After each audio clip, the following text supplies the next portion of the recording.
Hey there, horror movie tea sippers. The following podcast episode will contain spoilers for the movie we are about to review. If you have not seen the movie and do not wish to have anything ruined prematurely, please do not continue to watch or listen until you have seen the movie. And welcome to the Horror Movie Tea Podcast.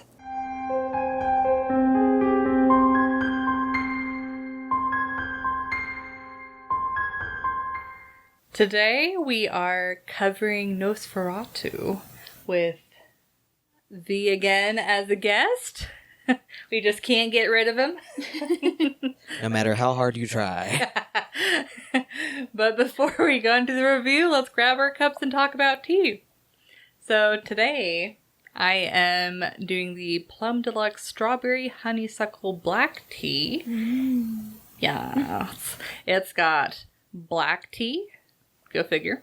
Strawberry pieces, raspberry leaf, calendula, and honeysuckle essence. B. I was smart this time and brought the canister over. Yay! I am drinking passion fruit papaya, a moment in the sun tea. It's black tea with papaya, pineapple, and blossoms. It's by Republic of Tea. So proud. And I am also drinking Republic of Tea. It is the Red Tea Good Hope Vanilla. So it's caffeine-free rooibos and vanilla bean. And natural vanilla flavor. It's been a while since I've had that one. It smelled really good. But once again, thank you so much to Plum Deluxe for allowing us to continue to do what we love. And for our tea sippers, brew yourself a cup of tea. Sit back, relax, and we hope you enjoy the review. For a second, I was like, and make it Halloween themed, but I'm like, no. And so I'm telling my brain to skip over it. It's like, wait a minute. Sit back, relax, and get spoopy. So, for those of you out there, just a heads up, V is not our only co-host today.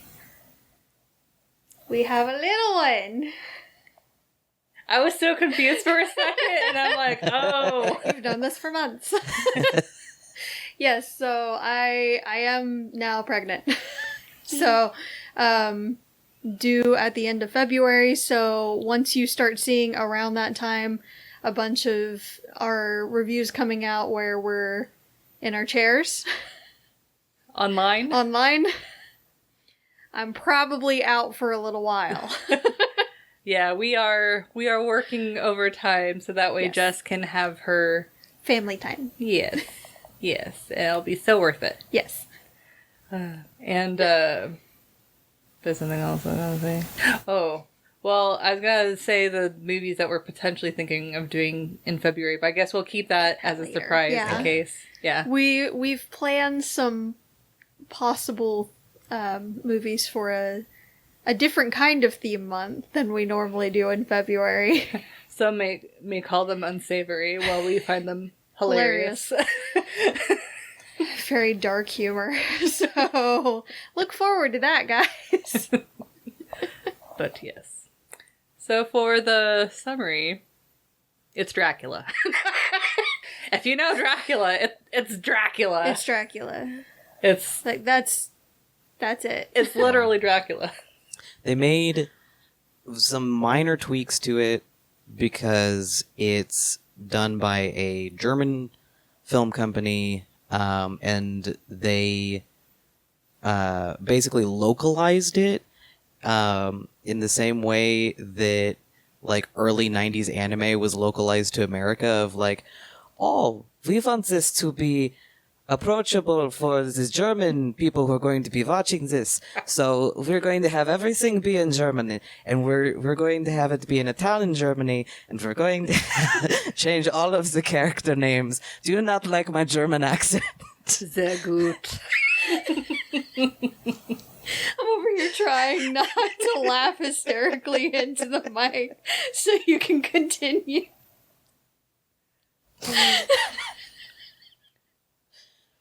I'm living for it. I took German as a Please language, and I'm continue. just like, nostalgia. Please continue. The dulcet tones of the German language. That's so romantic. Get into the vapors. I would have preferred German to Spanish. Yeah. But, okay, anyways. Anyway. So Nosferatu. Comment below on your favorite language. Okay, so what do you think about this particular movie in particular? I don't know, maybe I want to talk about language. Oh my god. We don't have time for your shit. Excuse me? Anyways. So I'm insulted. I'm so offended. But anyway, for entertainment, I would give this a 6. Watching, for those who may not have watched this movie or know much about this movie, like I did going into it, it's like I knew it was a cult classic, like it was like one of the original horror movies, but I didn't really know what I was getting myself into. It is a silent film, but it is really interesting watching. I watched 2 different versions, like one where they had made the quality a lot better and a lot smoother, and then one that like kept most of the original quality, but just like upped it so you could tell more of what you were looking at. But it was so weird to watch because it's like, especially in those days, like film was almost just like a bunch of pictures that they'd like strewn together to like make it look like it was moving. And you definitely feel that it's like a flip book. And there were quite a few scenes where like, you know, film was new. This movie came out in 1922. Film, like movies like that were becoming more and more of a thing, but they were still trying to discover and figure out what they were doing. And so people's reactions, people's facial expressions were extra exaggerated. It's like on the one hand, it's helpful for a silent film because you're trying to figure out the mood because you literally can't hear them. You just hear the music, which the music does do a part in like telling you what the mood is. But because of the exaggerated movements, it feels like a cartoon. It feels like you're looking at a cartoon with real people in it. And then with that flip book effect added to it, it just makes it's just a very odd, like, experience, I guess. But I did like some of the creativity that they had, like whenever Hutter, I think is what the guy's name was. But whenever he got into the carriage, and they were going to the castle, I thought it was a really cool effect that they like did a color inversion, whenever they're like coming out of the wood. So that way it's like, you could tell it's like, oh, it's so creepy and dangerous and stuff like that. And, but it's like, for me, this movie isn't so much as entertaining as it is in reveling in the past and appreciating how far we've come, but also appreciating, you know, the originals, like ideas and creativity and stuff like that. So it's like I did get enjoyment out of the movie because it's a silent film and it's a bunch of doot, like back and forth. It is at times makes the movie feel really slow. Like, I don't know if you got the same impression, but it's like there'd be an action scene and then the text would pop up and that really like interrupts the flow of the movie. But it's like, you know, they did what they could at the time, but it really does seriously interrupt like the flow of the movie and the pacing and stuff like that. So that was my biggest problem, is the pacing seemed to have a big problem. Like, it took a long time for them to lead up to it getting exciting. And then once it got exciting, it just kind of like slowly like ticked back down to like, it didn't really feel like there is this big like climactic end. It's just kind of like, oh, it's over. So clearly you did not grow up watching silent films like I did, because trying to remember what they call them, the intertitles, those where it stops and it's like, here's the text, Yeah. blah blah blah. I grew up watching these silent black and white films, and so like I really think that it's one of those, like, if you're used to the pacing of that, then it doesn't detract from it, but if you're used to the pacing like post talkies era, then it's very different feel.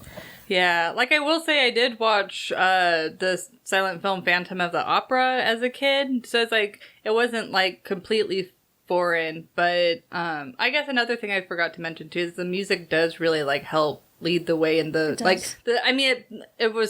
it plays a very major part in a silent film and all of that, but yeah, it's just kind of interesting noticing that, you know, while maybe if you grow up with it, you know, you're used to that, it's just comparing it to like modern days, I could very much tell the change in pace.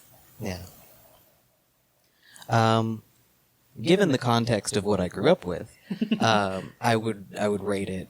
I found it fairly entertaining. I'd rate it at like probably an 8, partially because watching it in the mindset of how it was intended to be watched, but also being entertained by just the hokiness of some of it.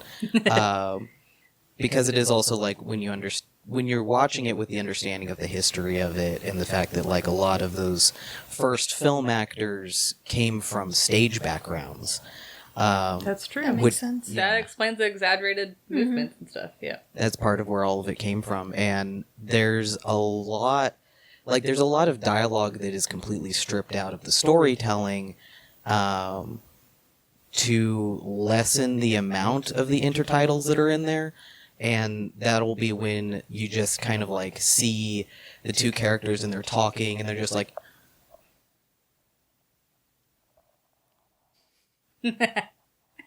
and you just have to kind of like get a feel for what's happening just from the pantomiming. And it is a very different film experience compared to watching modern films or even just like 1930s, 40s talkies era. But you also get like the entertainment of watching how they did some of the special effects at the time, of like to make Dracula's or Count Olaf's carriage just seem like it's supernaturally fast. They just sped up the footage, and so you just Which you they just use that technique in other movies as well. it's just very fun to watch Olaf's carriage just go meow. Yeah, it's very obvious. Yeah. It sticks out. Yeah, and then the for like anytime that they had to have something where it's like it's moving on its own, it's just very clearly stop motion. But it's still like a very fun, enjoyable movie, especially if you're watching it with a combination of knowing the history and also watching it. That's another good like watch with friends or family type of thing, because then you can make commentary as it goes as well. And then like the ending of it where their effect of like, oh, Dracula died from the sunlight, and he's just like, and then poof, Yeah. and now he's just a pile of ash. I did find it interesting that I didn't remember this with Phantom of the Opera, but it's been like 15 years. How they like will have someone that like pulls a string to like open doors and stuff like that. That like this watching movies like this is, I mean, partially like trying to like appreciate the older stuff, but also it's like educational. Yeah. But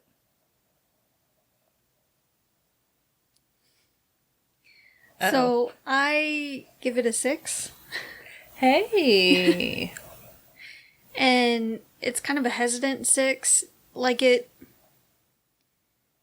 it's not my usual for sure, but I did appreciate the art style and all. Everything is definitely exaggerated, but it makes sense for it to be exaggerated because there's no actual talking. It's just words that are put up intermittently. So it makes sense for everything to be a bit bigger, gesture-wise and everything, so you get more of a feel of it. It is a very, very artful film. There's a ton of shadows, but because it seems so silly with a lot of the acting, because it's so big, it gives it almost a dreamlike quality. Yeah, which agree. I thought was kind of cool and makes a lot of sense as well with, it's a vampire story. So, I mean, vampires are talked about in, like, creatures of the night, nightmare quality kind of things. Well, not nowadays, but... Now they're sexy. Can't go into how many ways that's so wrong. But it makes sense for it to be more dreamy, more dreamlike, and seems a little surreal. So I really appreciated that. Will I watch it again? Probably not. I might watch it once, maybe twice, just for the feels. But it's not something that I would just outright grab every time. It's something to, like, watch and appreciate how far we've come, like you said, and just the art and the effort that was put into it. I can see why it's considered a classic. I can. It's not the classic kind of movie that I grew up with. But I get it. I'm glad that it was there. It definitely has a place in the horror genre, obviously. And it spawned so much inspiration for other movies. Yes. Yep. And the creativity. I loved certain effects, and I liked his look. Dracula's look. With the long fingers and long fingernails, he seemed kind of out of this world. A little bit. Like pointed ears. I don't know how no one commented on the teeth. If anyone needed a dentist. I mean, well, and it's that kind of goes back into how Dracula was described in the book. Yeah. Is he was an ugly motherfucker. Like, with hairy palms and all this crap going on. Like, it is a creature feature. So, I really appreciated that. I wish they would have made a bit more use of it and made it a bit more realistic, like, and we'll get into this later, but, like, Harker doesn't be like, wait a minute. Something's funny about this guy. At least once. But, it is an interesting film, and I think it deserves at least one watch. Yeah, it's like, just to watch it to appreciate the classics and where we started from. It's going to be a bit slower than most movies today, but just be aware of the pacing. But it's good to appreciate the art and how far it's come.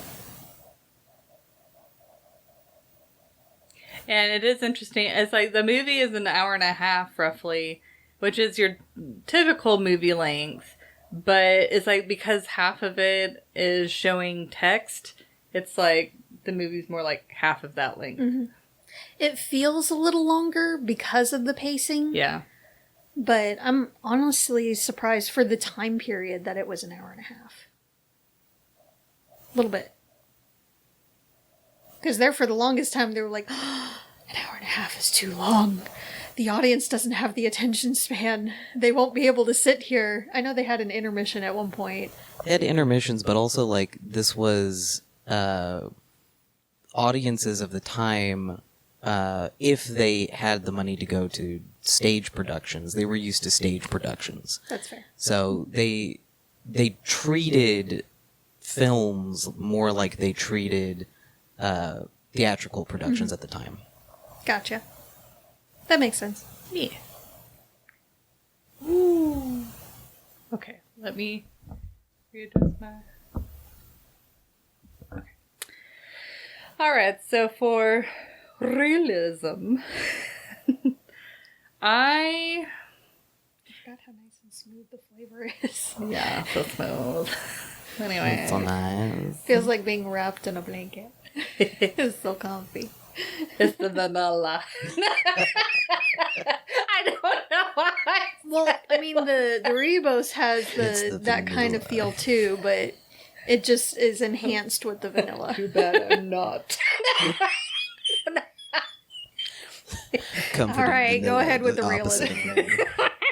Anyways, we always get wacky when V's on here. A little bit. Alright, so for realism, like, obviously it was super exaggerated and there were some questionable choices that I had, but for the people in the film, but it wasn't, it wasn't like Black Sheep level or like a B movie level or whatever. So maybe being kind or not, I don't know. I give this movie a 1.5. The first thing that I'm like, this is a little sus, is whenever the Count pulls up in a carriage and is like, "You want to ride?" And the guy's like, "Sure!" And just like hops in the carriage, just like, "This is fine." Like, I understand he had a long walk, but I don't know. It's like he was headed there anyways, but I don't know. It's like you don't know if that's actually the person. I don't know. Maybe I'm just very paranoid. Well, I mean, to kind of tie it into the original source material, like, Jonathan Harker is canonically an idiot. Like, okay, so that makes a few things make a bit more sense. Yeah, no. Yes, like, Jonathan Harker is a complete dumbass, because in the book he's like, "Oh, this is such a nice trip. I'm so excited to go meet Count Dracula and sell him some property in London." But for I'm so excited to go meet my friend Count Olak and sell him some prime real estate. prime real estate. It's real estate. But That's now the, oh god, I gotta make a clip of that. That's great. Let's it's free real estate. But and he's just like, "Oh, the people in this area are so weird and superstitious. Every time that I happen to mention that I'm going to go see nice, friendly Count Dracula, they all make the sign of the cross and they keep giving me crosses to wear, and I just don't understand why they're acting so strangely. And don't let me travel at night. And won't let me travel at night, and won't go into the big spooky woods. I don't understand. These people are not being very helpful at all." And it's just like, your accent. "These people are not being very helpful at all." And you just kind of want to like go up to Jonathan and just smack him in the head with his own journal and being like, "You were a fucking idiot." Like, yeah. This is all red flags. Yes. Well, then he sees the Count and it's not like, hold up. He's like, "Oh, the Count's kind of weird," because again, like in the original like text where he's not German. Mm-hmm. So I don't have to do the accent. You're just like, how can I make V do the accent the entire video? But yeah, like he doesn't think anything. He thinks that the Count is kind of eccentric, and he doesn't freak out until he sees the Count crawling down the wall of the castle like a lizard. That's the part where he's like, something's not right. Or like another thing that was on my list is the fact that he gets bitten and he's like, "Oh, I got bit by 2 mosquitoes and they just so happen to be right next to each other. I got bit by 2 bugs, but it's all good." As he fine. writes to his wife, "Everything's fine." This is fine. Such an odd place. It's so cookie here. Sounded like you said cookie. It's so cookies and cream here. For some reason, now I'm Mario. It's so spooky. We're gonna some poor German person is gonna listen to us and like My family's gonna listen to us and be like, "What is wrong with you?" it's like you're Irish, like I'm German too. oh. They're like, you are doing your genetics wrong. You're doing your genetics dirty today. So I'm Norwegian. I don't know. I'm up where like Finland and Norway. It's kind of a melting Scandinavia. pot. Yeah. Hence the blonde hair and blue eyes. There's a lot of German in my family, though. Like German and Welsh. But yeah, just like all the stupidity from the main character, and then his fiance. In Nosferatu, they had them where they were married, which is another deviation from the original plot, because in the book Dracula, they don't get married until Jonathan comes back from Dracula's castle. But like her, like being called by, you know, the vampire, and it's like, because it's like they were way up at the castle, and she. Whenever it pans back to her, it's like she's already being called. I'm like, that's quite a bit far away. It's got good signal. It must be the ears, but or the long fingers. But could you imagine? It's like they show her and it pans back and he's like, but then also, like, the ship, maybe this belongs more in the entertainment, but it's like, the ship, I don't know, it's like, it was hard for me to dissect what they're trying to show in that scene. It's like, I know he was trying to come back, and then Nosferatu is like, or the Count is like, I'm here too, and then he comes back. I don't know, it's hard. He hid himself in a shipment of coffins. Yeah. Oh, yeah, okay, and then, okay, one thing that was kind of cool I didn't mention the entertainment is the different lore.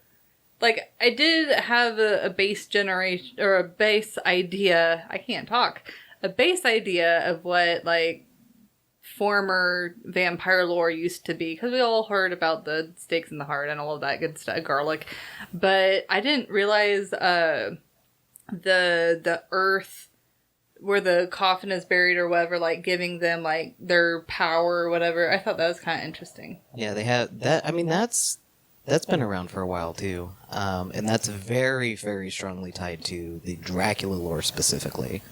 Yeah. Sounds like a drama queen. Oh, yeah. He is the Karen of vampires. So what would you rate it be?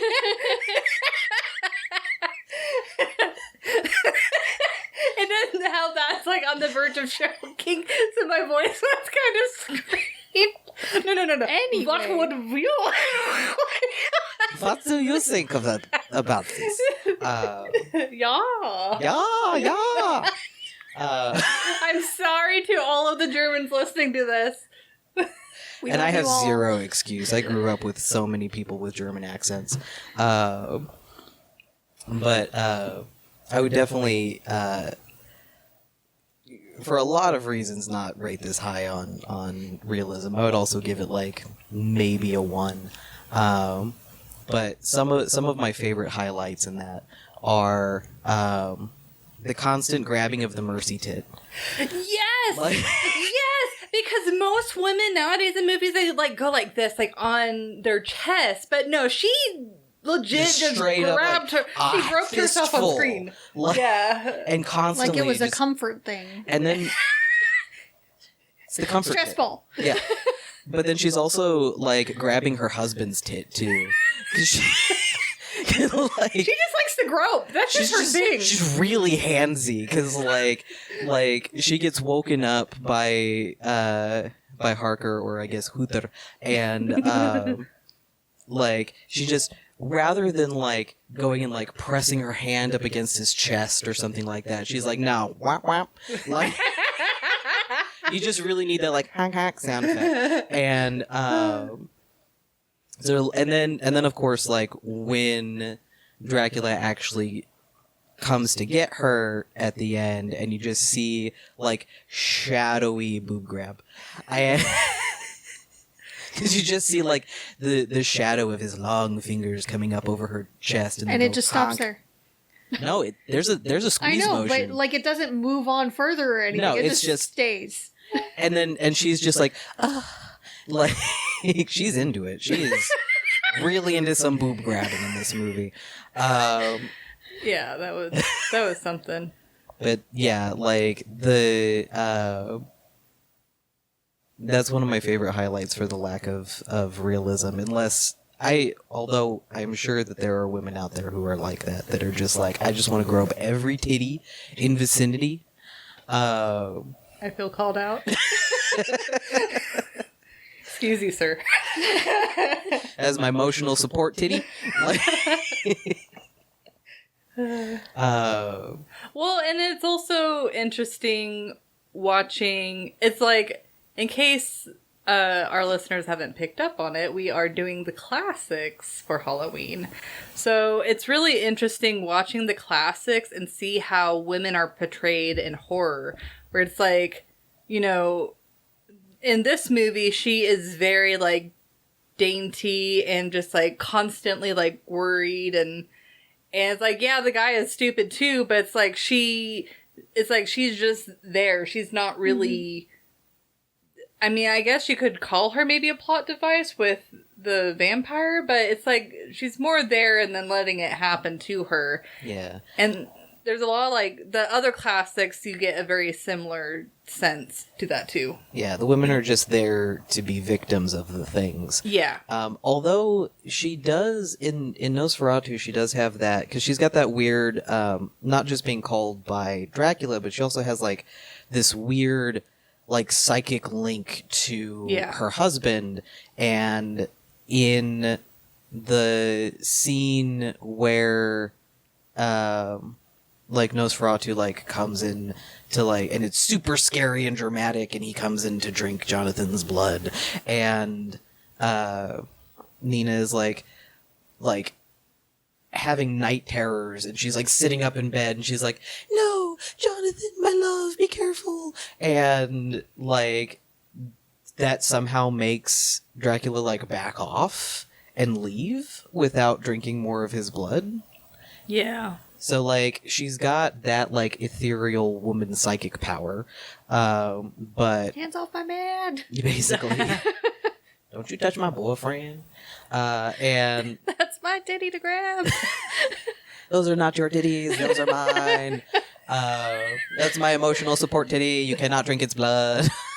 She's just trying to collect all the titties. Yes. Titty collection. Make that the new horror movie. The Titty Collector. Don't tempt them, they probably will. Directed by Woody Allen.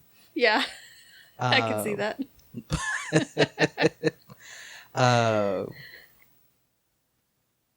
But yeah, like, and of course, like, it's a vampire movie. There's not going to be a whole lot of realism. But then also, in the source material for Dracula, there's a lot of people who are just like, what?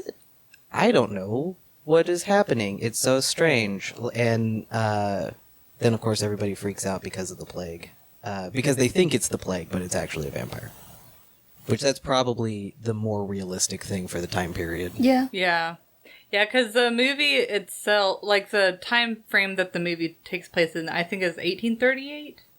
Something like that. Like, the plague is still fresh in people's minds. Mm-hmm.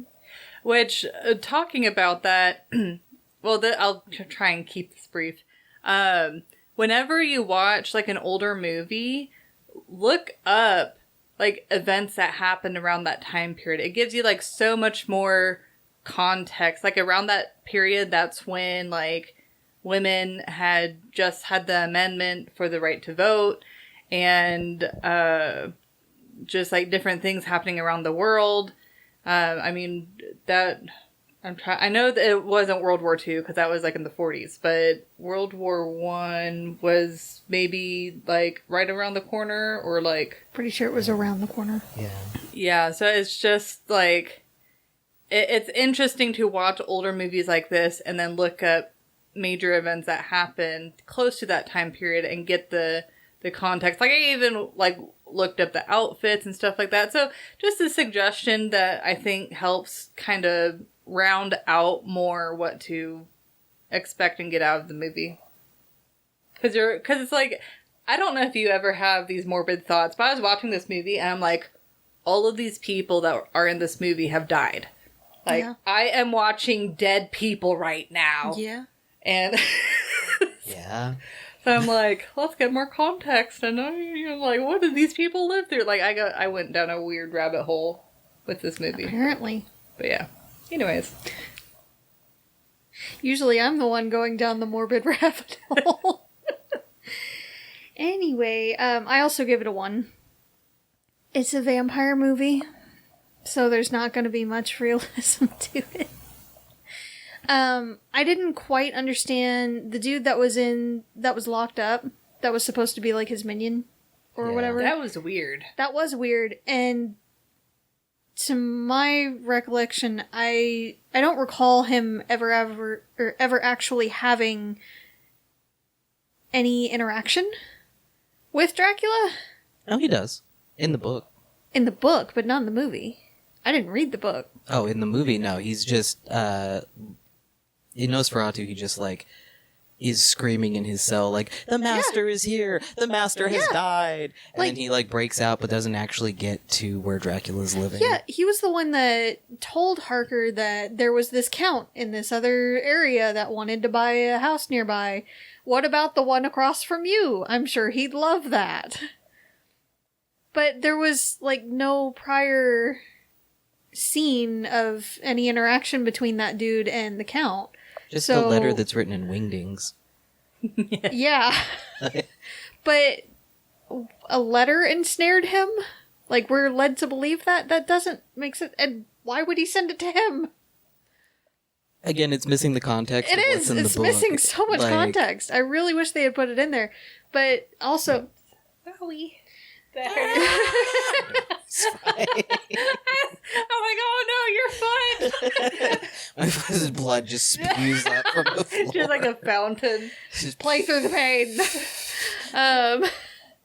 Anyway, so we don't really get that context for that character and his interaction with the Count and how he's connected to him, so it just seems weird and out of place.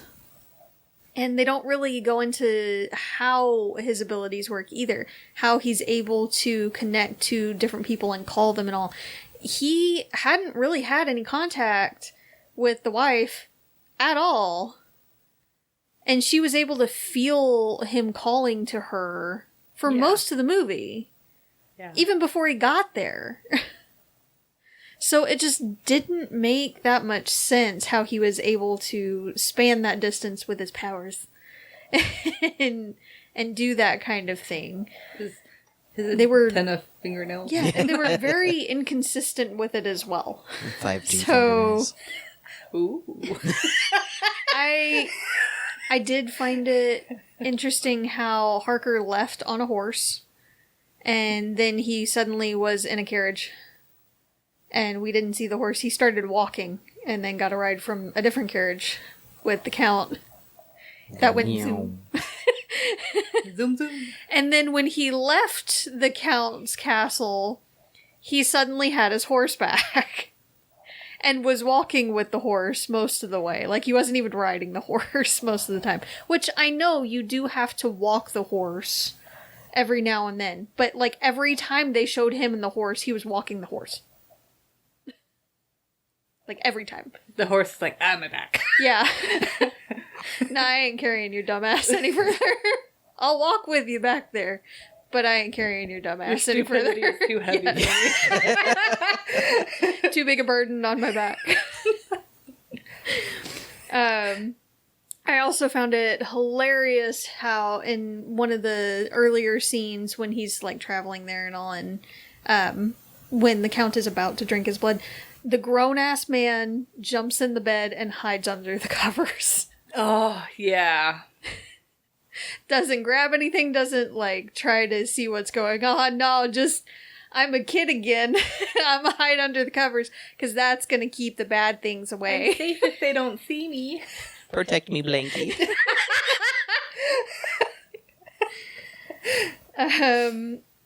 It didn't make quite that much sense to me why the wife died.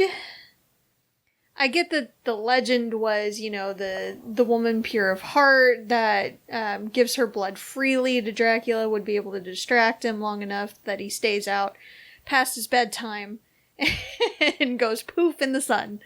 But, like, she played the smallest role in that whole thing. Like, they could have distracted him any other number of ways and just kept him in the sun for him to go poof. I would counter argue that she did not play the smallest role. I think that would actually be Van Helsing.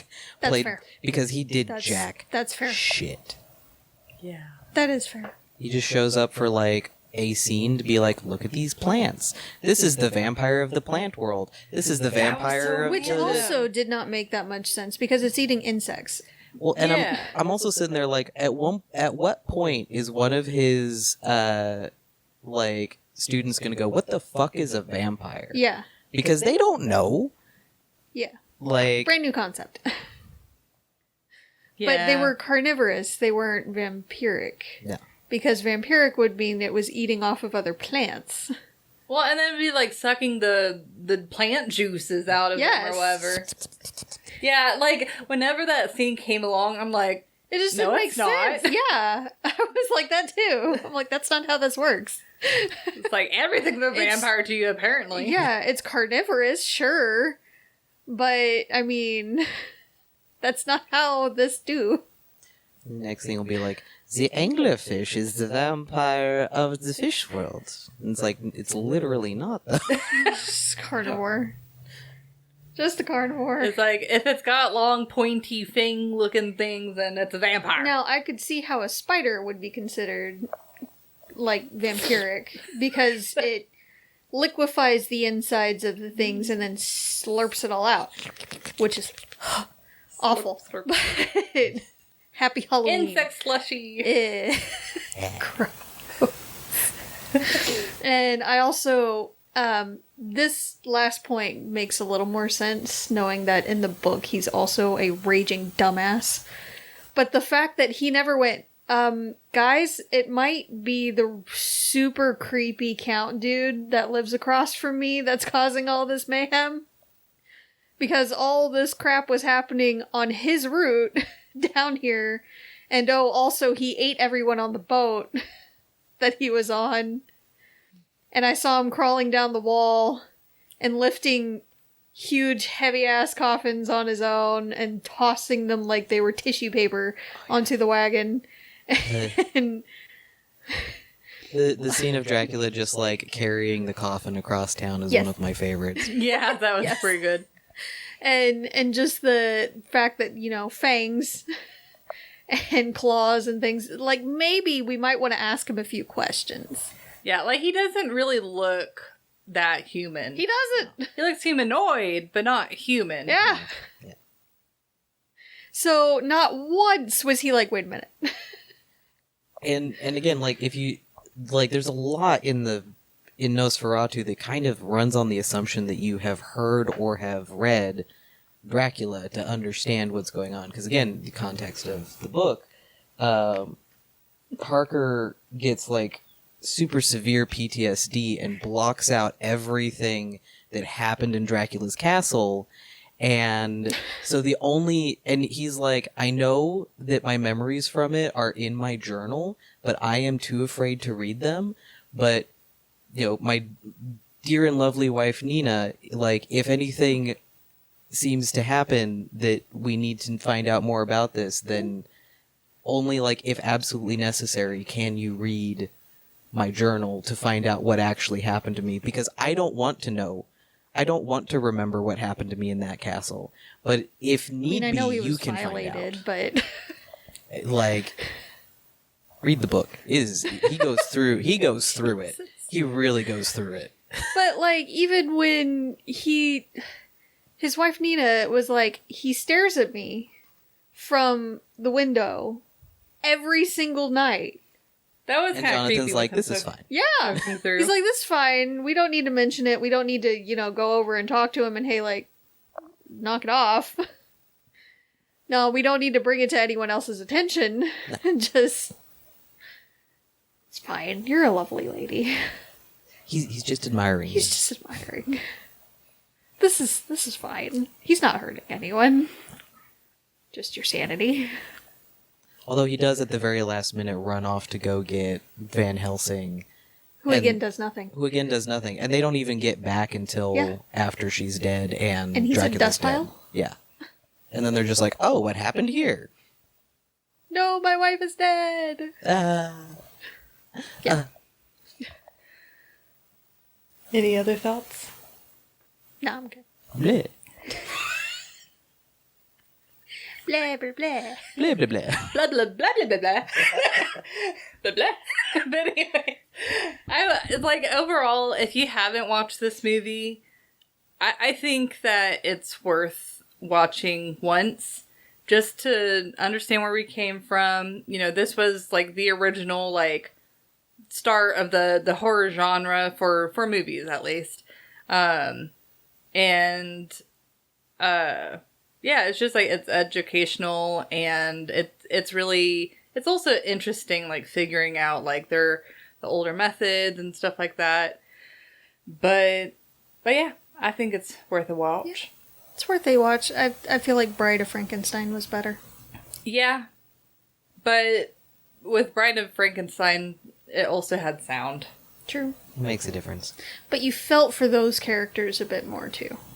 Yeah, like, this movie is more of a, here's a story, but they don't really go into, like, character development and stuff like that. While with Bride of Frankenstein, they kind of, like, play around more with, like, what does it mean to be a person, and what do people experience and stuff like that. What is really a monster? But I think it's just the time period. Gonna make a stupid joke. Uh-oh. Would you say that Nosferatu is Jonathan telling the story all about how his life got turned upside down? Maybe a bit. Maybe a little bit.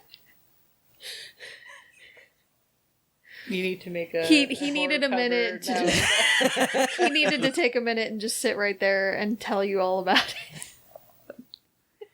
Anyway... Thank you for joining us today, and please comment on what you thought of the movie.